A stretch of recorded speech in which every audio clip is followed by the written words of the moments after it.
Bien, dans cet exercice, exercice 1, on va travailler une application sur l'induction électromagnétique, courant induit par un aimant mobile dans une bobine fixe. Indiquez pour chacun des deux schémas représentant un circuit orienté le nom de la face de la bobine en regard de celle de l'aimant. Le nom de la face de la bobine en regard de celle de l'aimant. يعني اسم الفاس للبوبين اللي هي مقابل l'aimant. Le sens du courant induit et le sens de l'intensité et le signe de l'intensité I. On va indiquer le sens du courant induit et le signe de I. Le sens du champ magnétique induit propre dans la bobine. Le champ magnétique B induit qui apparaît dans la bobine, on va indiquer son sens. Le signe de la tension UAB aux bornes du conducteur ohmique. Le signe de la tension UAB aux bornes du conducteur ohmique. Bien, dans les deux figures 1 et 2. On va commencer par la figure 1. Dans la figure 1, qu'est-ce qu'on a? On a une bobine reliée à un conducteur ohmique ou bien une bobine branchée à un conducteur ohmique et un aimant sur note sur qui s'approche de la bobine, de la face B par exemple, ou de la face du pôle B ou bien de la face B de la bobine. On va déterminer le nom de la face de la bobine en regard de celle de l'aimant, c'est-à-dire le nom de la face B par exemple. Comment on détermine le nom de la face B? On peut résoudre la partie 1 de cette façon. On peut dire que lorsque l'aimant s'approche de la face B de la bobine, c'est comme il y a une attraction. D'après la loi de Lenz, le sens du courant induit doit s'opposer à la cause qui est l'attraction. Donc, il faut y avoir une répulsion entre les deux faces. C'est pour cela la face B doit être une face nord. C'est la première méthode. La deuxième méthode, on peut dire que lorsque l'aimant s'approche de la bobine, B augmente l'intensité du champ magnétique produit par l'aimant, augmente ou acide B est dirigé vers la gauche. D'après la loi de Lenz, le sens du courant induit doit s'opposer à l'augmentation de B. Donc, B induite doit être collinéaire de différents sens à B. B induite est dirigée vers la droite, puisque B induite sort du côté droite, la face droite et celle du face et celle nord. Nord. B, la face B qui est en regard ou bien qui est placée devant l'aimant et la face nord. C'est dans la figure 1. Le sens du courant induit est le signe de l'intensité du courant. Le sens du courant induit est déterminé d'après BI, ou le champ magnétique induit. BI, elle est dirigée vers la droite parce qu'elle doit diminuer B. B est dirigé vers la gauche, B induite est dirigée vers la droite. D'après la règle de la main droite, il circule de gauche à droite à travers la bobine.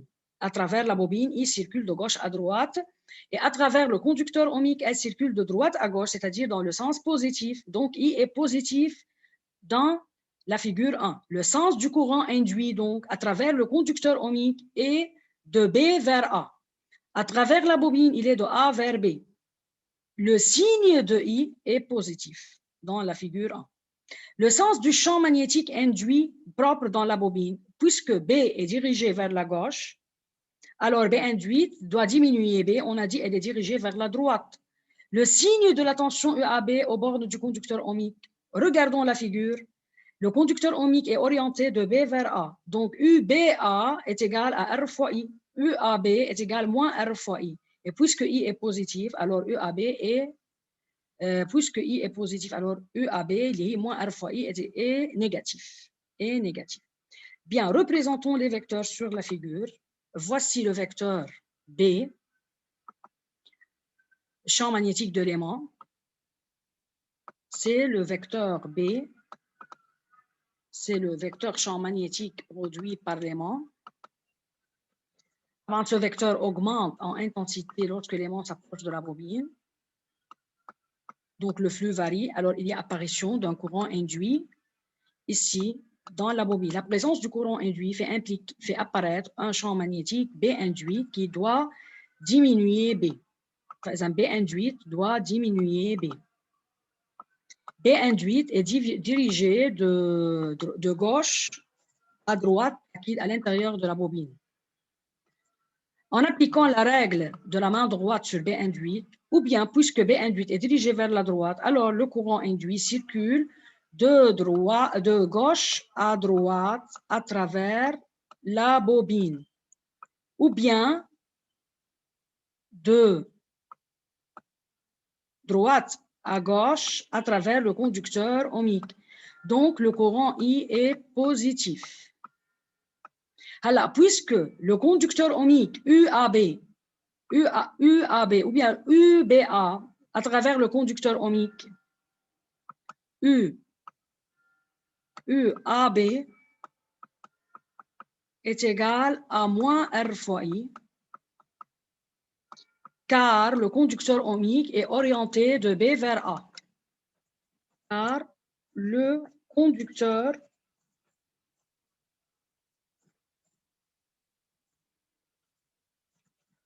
ohmique R est orienté, conducteur ohmique de résistance R est orienté dans le sens positif, yani, de B vers A. Vers A. Yani UBA est plus RI et UAB est égal à moins RI. Et puisque I est positif, alors UAB est négatif. Parce que I est positif, alors UAB est négatif. Yani ici, elle est négative. Pourquoi? Car I est positif.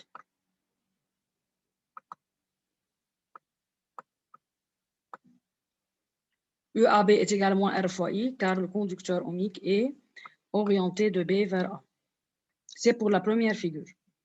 Alors, pour la deuxième figure, revenons à la deuxième figure. Ici, l'aimant s'éloigne de la bobine. C'est comme il y a une répulsion. D'après la loi de Lenz, il faut y avoir une attraction, donc la face B et la face nord. C'est la première question. La face B qui est en regard devant l'aimant et la face nord. Le sens du courant induit et l'intensité et le signe de I, puisque l'aimant s'éloigne, B diminue, ou le B est dirigé vers la droite. Là, le pôle sud se trouve ici, alors le vecteur B doit entrer ou bien pénétrer par le pôle sud. B est dirigé vers la droite. B diminue, donc B induite doit augmenter B. Yani B induite encore est dirigé vers la droite. Yani quand même, B induite est dirigé vers la droite. Puisque B induite est dirigé vers la droite, alors le courant induit doit circuler à l'intérieur de la bobine de A vers B et à travers le conducteur ohmique de B vers A. Donc, le courant est négatif. C'est le signe de I. Le sens du courant induit à travers la bobine est de A vers B à travers le conducteur ohmique est de B vers A. Le signe de I est négatif. Le sens du champ magnétique induit est de A vers B à l'intérieur de la bobine. Acquis de B induite, il est de A vers B à l'intérieur de la bobine, c'est-à-dire elle est de même sens que B car elle doit augmenter B. Le signe de la tension UAB, ici dans la figure 2, puisque le conducteur ohmique est orienté de A vers B selon le sens positif, alors UAB est égal à R fois I, et I est négatif, alors la tension UAB est plus petit que 0. Regardons ici la figure. Le champ magnétique produit par l'aimant est dirigé vers le pôle sud, il est dirigé vers la droite. Acquis, lorsque l'aimant se déplace vers la droite, B diminue. C'est le champ magnétique B de l'aimant. Il diminue. Le B induite doit augmenter B. Le B induite doit augmenter B, c'est-à-dire B induite et B sont collinéaires de même sens. Par suite, voici B induite, BI.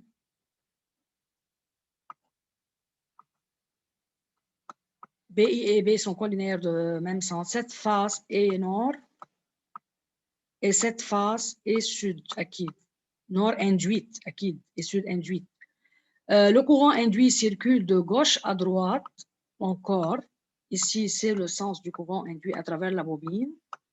À travers le conducteur ohmique, il circule de droite à gauche, donc I est négatif. Pourquoi? Car à travers le conducteur ohmique, le sens positif est comme ça, l'orientation positive est comme ça.